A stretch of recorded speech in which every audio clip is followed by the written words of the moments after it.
Friends, welcome to science class. Science में हम पढ़ रहे चैप्टर 4 परमाणु की संरचना।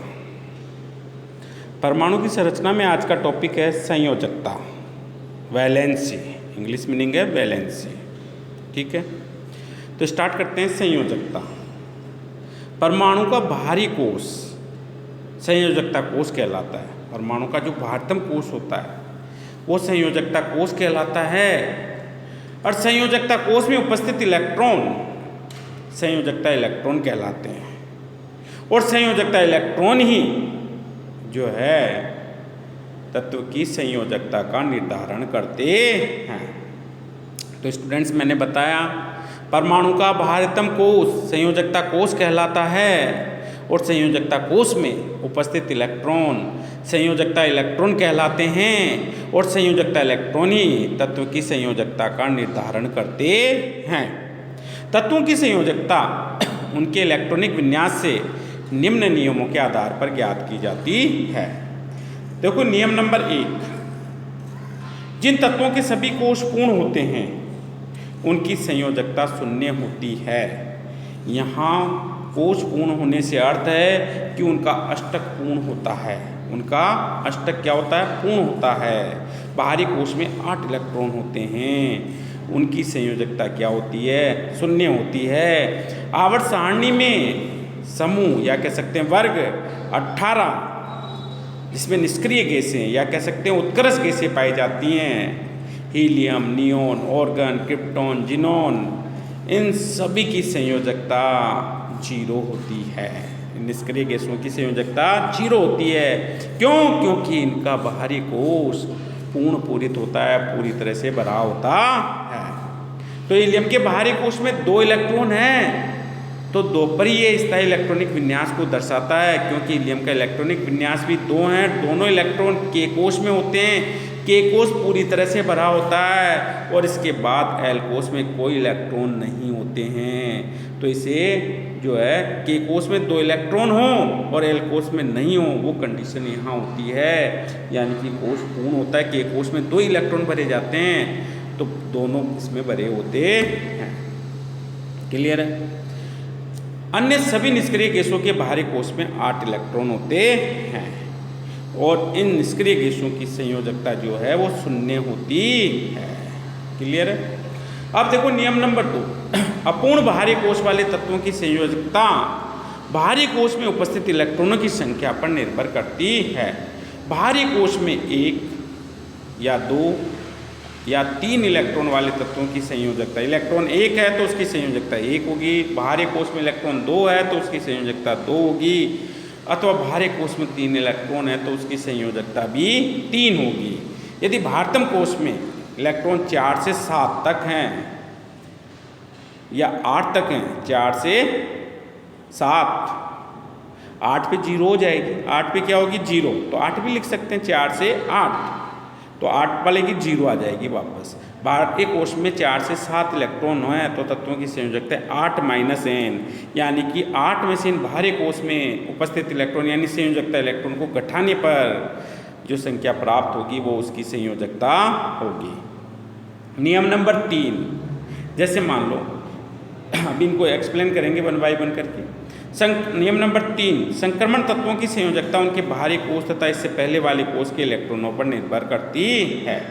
यहाँ देखो, प्रथम 18 तत्वों में इलेक्ट्रॉनों का वितरण दे रखा है, इलेक्ट्रॉनिक विन्यास यहाँ दिया हुआ है। हाइड्रोजन प्रतीक H है, परमाणु क्रमांक 1 है, द्रव्यमान संख्या 1 है, प्रोटॉन भी 1 है इसमें, ठीक है, न्यूट्रॉन इसमें नहीं है, इलेक्ट्रॉन भी 1 है। ठीक है, अब अपने को चाहिए इलेक्ट्रॉन वितरण। इलेक्ट्रॉन 1 है, वो के कोश में।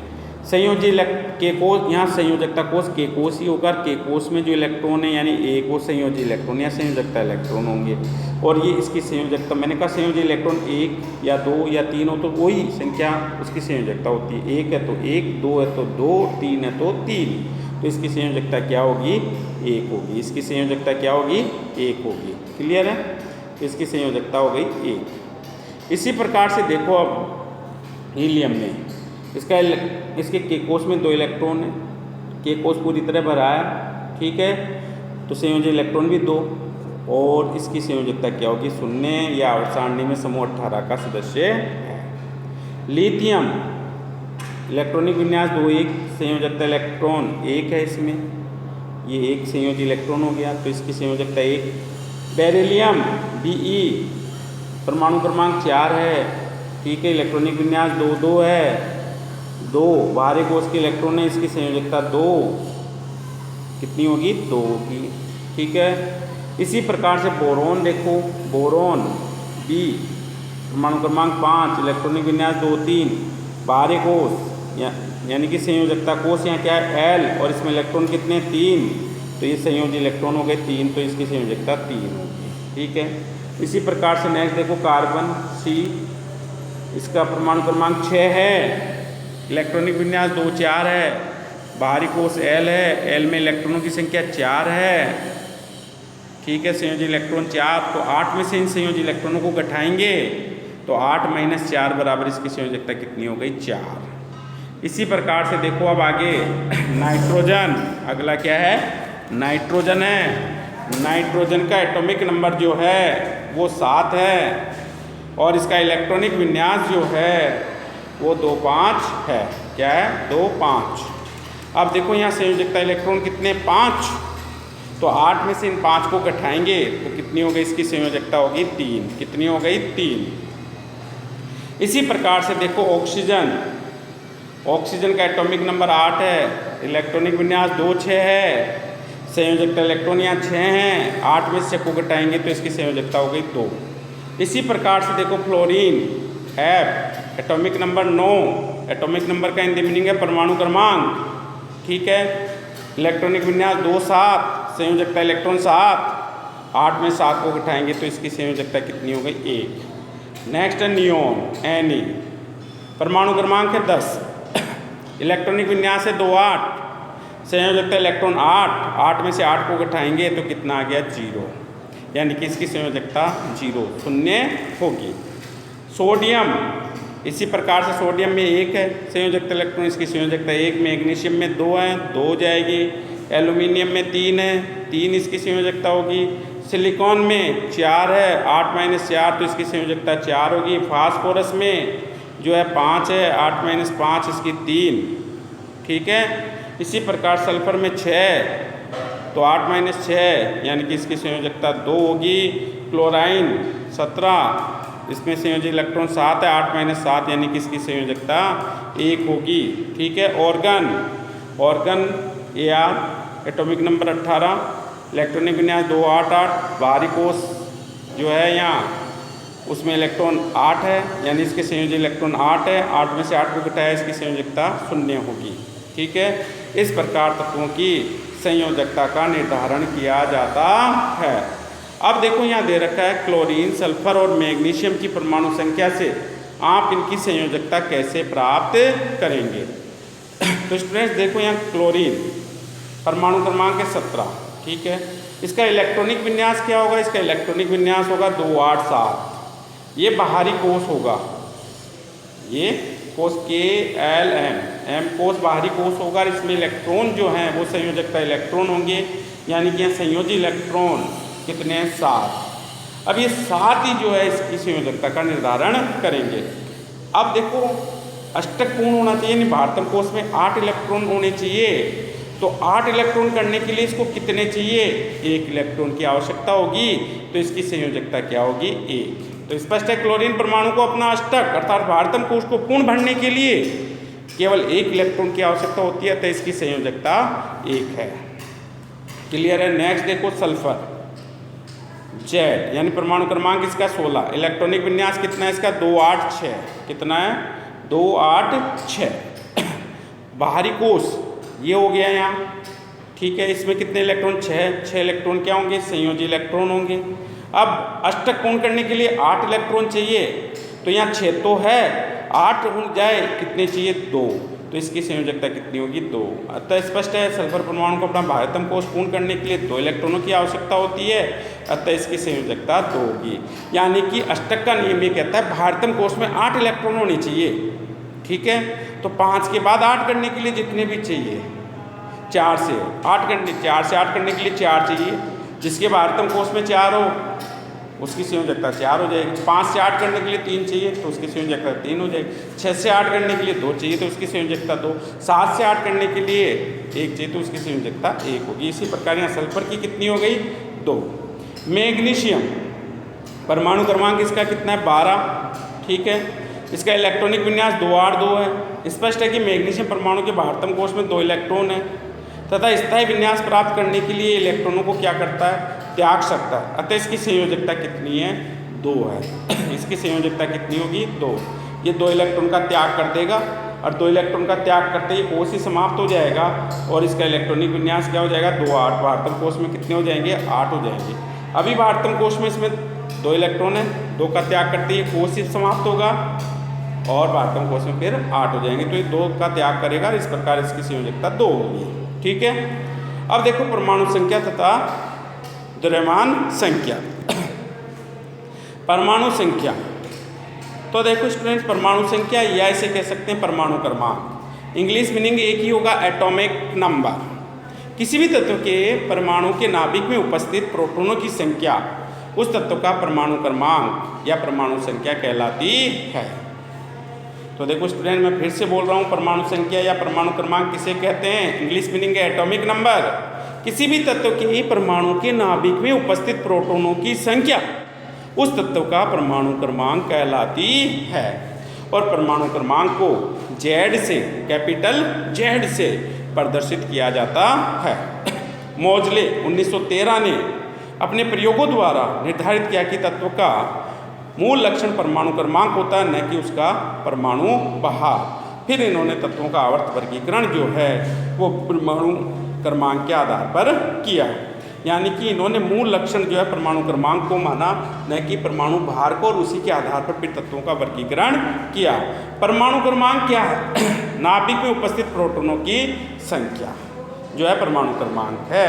या हम ऐसे भी कह सकते हैं उदासीन परमाणु में, उदासीन परमाणु में उपस्थित प्रोटॉनों की संख्या या न्यूट्रॉनों की संख्या, इलेक्ट्रॉनों की संख्या, इलेक्ट्रॉनों की संख्या जो है परमाणु क्रमांक। तो परमाणु क्रमांक बराबर हो गया नाभिक में उपस्थित प्रोटॉनों की संख्या बराबर कक्षाओं में उपस्थित इलेक्ट्रॉनों की संख्या। एक उदासीन परमाणु में प्रोटॉनों की संख्या और उस परमाणु की कक्षाओं में उपस्थित इलेक्ट्रॉनों की संख्या बराबर होती है। तो स्टूडेंट्स, मैं फिर से बोल रहा हूँ, परमाणु क्रमांक किसे कहते हैं? किसी भी परमाणु के नाभिक में उपस्थित प्रोटॉनों की संख्या को परमाणु क्रमांक कहते हैं। और एक उदासीन परमाणु में प्रोटॉन और इलेक्ट्रॉन की संख्या समान होती है, तो हम कह सकते हैं परमाणु क्रमांक बराबर प्रोटॉनों की संख्या बराबर उदासीन परमाणु की कक्षाओं में उपस्थित इलेक्ट्रॉनों की संख्या। अब देखो द्रव्यमान संख्या। किसी तत्व के परमाणु नाभिक में उपस्थित प्रोटॉनों तथा न्यूट्रॉनों की कुल संख्या द्रव्यमान संख्या कहलाती है। द्रव्यमान संख्या को A से प्रदर्शित किया जाता है, प्रोटॉनों की संख्या को Z से, न्यूट्रॉनों की संख्या को N से। तो A बराबर क्या हो गया? Z प्लस N, यानी द्रव्यमान संख्या बराबर क्या हो जाएगा? प्रोटॉनों की संख्या प्लस न्यूट्रॉनों की संख्या, जो बराबर किसके होंगी? द्रव्यमान संख्या के। ठीक है, किसी परमाणु को दर्शाने के लिए परमाणु संख्या, द्रव्यमान संख्या और तत्वों का प्रतीक इस प्रकार लिखा जाता है। तत्वों का प्रतीक यहाँ लिखा जाएगा, ऊपर की ओर द्रव्यमान संख्या, नीचे की ओर परमाणु संख्या लिखी जाती है। जैसे यहाँ देखो उदाहरण दिया है, सोडियम, सोडियम यहाँ ले लिया, ये हो गया तत्व का प्रतीक। द्रव्यमान संख्या इसकी कितनी है? 23, तो यहाँ ऊपर आ गई 23। ठीक है, और परमाणु संख्या कितनी? 11, तो 11 नीचे की ओर, यानी कि यहाँ तत्व का प्रतीक सोडियम हो गया, ये द्रव्यमान संख्या 23 हो गई और ये परमाणु संख्या इसकी क्या हो गई? 11। तो ऊपर की ओर तो क्या लिखी जाती है? द्रव्यमान संख्या। नीचे की ओर क्या लिखी जाती है? परमाणु संख्या, या कह सकते हैं परमाणु क्रमांक लिखा जाता है। क्लियर है? अब देखो स्टूडेंट्स, इससे संबंधित पाठ्य पुस्तक के प्रश्न दिए हुए हैं। यदि किसी परमाणु में इलेक्ट्रॉनों की संख्या 8 है और प्रोटॉनों की संख्या भी क्या है? 8 है, तब परमाणु की परमाणु संख्या क्या होगी? तो स्टूडेंट्स, परमाणु संख्या किसे कहते हैं भाई? किसी तत्व के नाभिक में उपस्थित प्रोटॉनों की संख्या बराबर उदासीन परमाणु की कक्षाओं में उपस्थित इलेक्ट्रॉनों की संख्या। यहाँ दोनों ही बराबर हैं, यानी कि इसकी परमाणु संख्या क्या होगी? 8 होगी। परमाणु संख्या कितनी होगी? 8। परमाणु का आवेश क्या होगा?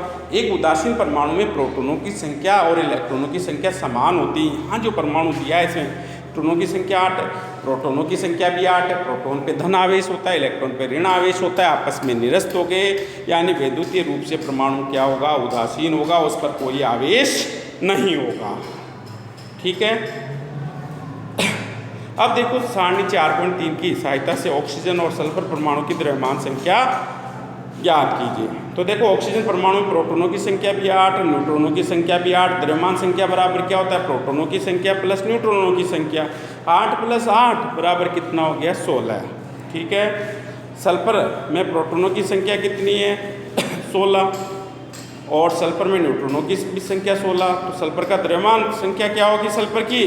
16 + 16 बराबर 32 होंगी। कितनी होगी? 32 होंगी। इसी के साथ आपका ये मान संख्या का टॉपिक भी कंप्लीट होता है। नेक्स्ट वीडियो में समस्थानिक का अध्ययन करेंगे। तब तक के लिए थैंक यू।